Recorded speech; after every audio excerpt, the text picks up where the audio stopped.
Hey guys, my name's Tim. I'm the developer of Qubicle 2 and this is the beta 2. Last time I've shown you beta 1, which was, to be honest, more or less an alpha, and a lot of very important functions were missing, like saving and rendering and a lot of more. But now the beta 2 is very close to a gold release. And well, there are a lot of new features and some changes, and that's what I want to show you today. So let's jump right in. This is what Qubicle 2 looks like when you open it. That's the new start screen, and you have three options here. On the left you can start a new file, and you can open recent files and finally get help. Well, obviously not now, but later on. Okay, let's start with a new file. You can choose between three object types at the moment. The fourth will come later this year. The first one is a single matrix. The second one is the model, which consists of multiple matrices, and just as in QC1 has no size constraints. And you can select a compound, which is more or less like a model but has a fixed size. But let's start with a matrix, which is good for beginners. And well, you can select between 4 different voxel types later this year. For now it's the default voxel, which is single colored. Well, select your options and press start new file. And well, you can start right away. One of the biggest additions to this beta are 7 new tools, and one of them is the rectangle tool. The rectangle can be used in 3 different modes, and 2D auto, you can now draw directly on a wall and draw a rectangle. Or if you're familiar with how 2D auto works, it picks the slice automatically for you. You can now pretty fastly draw some walls of a house. And I'm not sure if you've used the 2D auto mode yet. Once you are familiar with how it works, it's pretty awesome. Second new tool is the paint tool, which is at the moment not that different from the pencil tool. It just colors existing voxels and doesn't draw new voxels. The paint tool will be more useful later this year when I introduce different brush sizes, so you can color a large 2D region around the cursor. The third new tool is the box tool. What the box tool does, it draws boxes instead of rectangles, and the box tool is a 2-step tool. So you start drawing a base for the box, and as soon as you release the mouse button, you can drag the box and determine its height. So let's do that again. Draw a base and drag it outside, and as you can see, it's a very convenient way to draw boxes.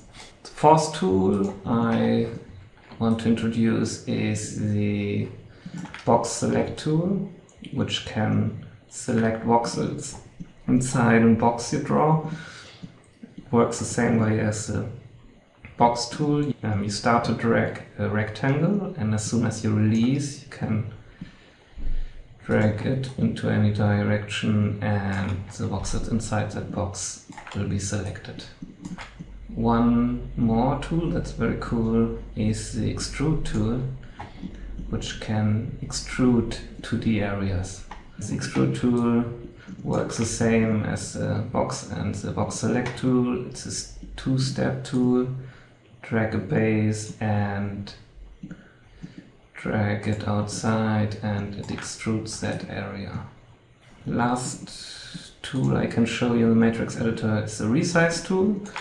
You can now resize objects without using the dialog found in modify work area resize. You can now do that with mouse and just select the resize tool and drag the handles, and well, couldn't be more easy. If you're not happy with what you've done, just undo. The last new tool, split tool, can select a single matrix, and once you've selected a single object, you can move your mouse over the bounding box, and as soon as you click, the object is split and you have two objects.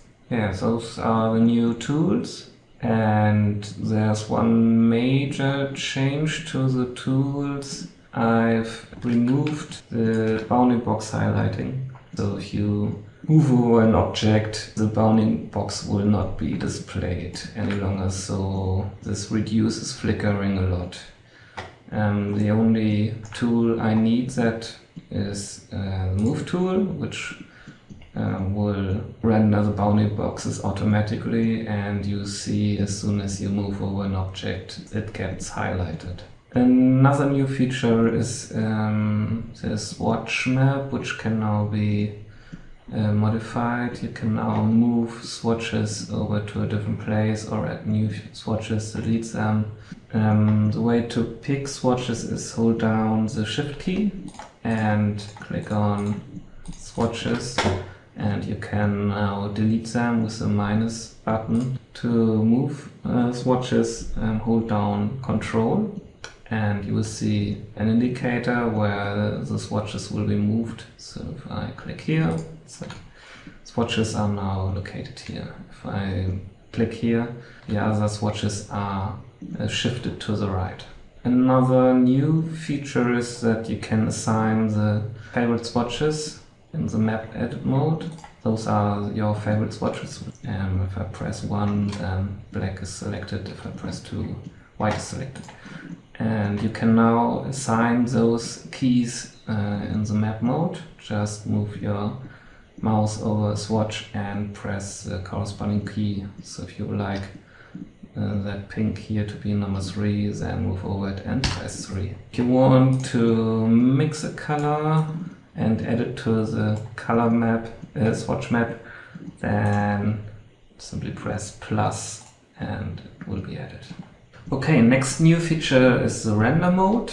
You can toggle render mode with this button or go to render, and the render mode offers a resolution gate which you can drag around and resize now to select the part of the model you want to render.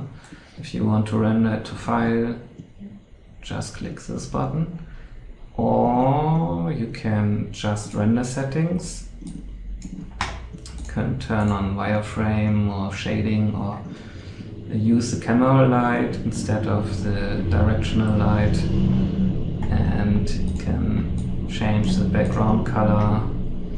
And a new addition is the watermark, which will be rendered into the image. Okay, if you want to leave this mode, just press this button, your exit render mode, and you're back to your scene.